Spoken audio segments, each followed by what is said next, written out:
Hello po mga sir, yan.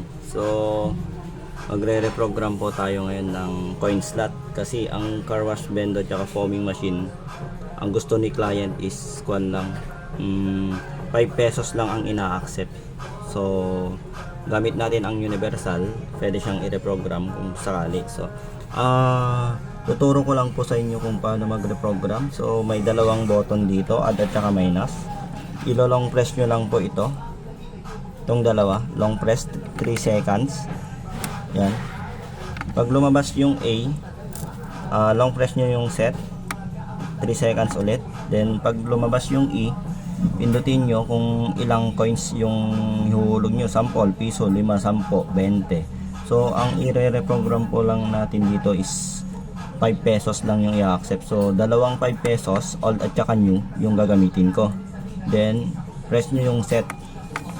Makikita nyo po may H1 na lalabas. So sa H1 dito minus 20 lang yung isa-select natin. Yan, kung sobra yan pwede nyong i-minus or i-plus, pero 20 lang yung naka-default sa akin. Then set ulit. Then P1, ito yung peso kung ilang kwan. So as car wash bendo kasi 5 pesos yung hulog natin. Yung 5 pesos ang detect niya is piso. Yan. Then set ulit. Then F1, ang default niyan is 8. So sa 8, naka 8 siya. Then set nyo po ulit. Then yung H2, bagong 5 peso coin, yan. Long press H2, yung pangalawang coins na ihulog. I-con mo, default niya is 20 ulit. Then set. Yung P2, yun pa rin, detect niya is piso. Kung 10 yan, kung hindi sa car wash bendo, 10 ang nilalagay yan. Then set. Tapos F2 ulit, default. F8, 8 siya. Then click nyo yung set. Yan. So babalik sa dati, sa 0. Ngayon, unplug lang natin yung power. Then plug ulit. Ito yung paano ko 5 pesos lang i-accept. Pagkatapos nyan, pindutin yung set button. Ito. Itong nasa taas. So long press, then makikita nyo yung A1, then long press ulit. So ay yung A kanina, then long press A1. So pwede na tayo maghulog ng coins. Yung old coins muna, tapos susunod yung second one. So punta tayo sa harap. Yan. Bali yung coins mga sir, old coins muna. Kailangan ito alternate siya. Yung ito yung makikita nyo yung kara, tapos yung tao.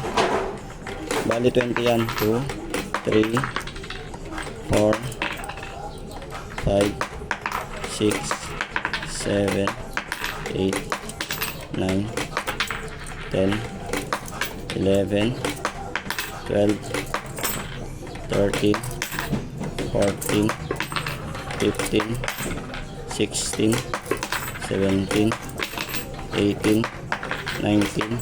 So nagka-count din yan, last 20. So 19 yung nahulog ko. Yan, 20. Pupunta siya sa A2. Yung A2 naman yon sa bagong pera na 5 pesos din. So may 20 pesos din akong, 20 pieces din akong kwan. 5 pesos, ganun din yung paghulog. 1, para hindi siya mapili. 2, 3, 4, 5, 6, 7, 8, 9, 10, 11, 12, 13, 14, 15, 16, 17, 18, 19. So yung last 20, check natin yung 20. Yan, 19, 20. Yan, magbaback to 0 siya. Ngayon itetest natin kung paano. Off ko muna yung coin slot, then on ko.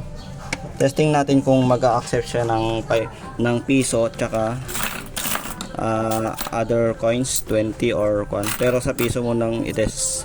Bali yung 10 hindi rin niya accept niyan. So testing natin sa piso kung mag-a-accept. Yan. So ine-eject niya yung piso. So So, sa car wash kasi, 5 pesos lang ina-accept. Try natin yung 10 pesos kung may 10 pesos ako. So, 10 peso. Yan. So, ine-eject niya. Yan. Ang naka-reprogram kasi is 5 pesos old at saka new. So, try natin maghulog ng 5 pesos tsaka old tsaka new. Yan. So, nag-credit siya 1, 5 pesos ulit na. So yan, nagre-credit siya. So, pag pindot, yan. Magdodoble siya. 3 minutes kasi yung sa program niya. Yan. Pag naghulog ng dalawang 5 pesos, 6 minutes. Yan po. So, sana po makatulong sa mga kapwa ko builder ng car wash bendo, mga e-loading, piso net, piso wifi, ganyan po.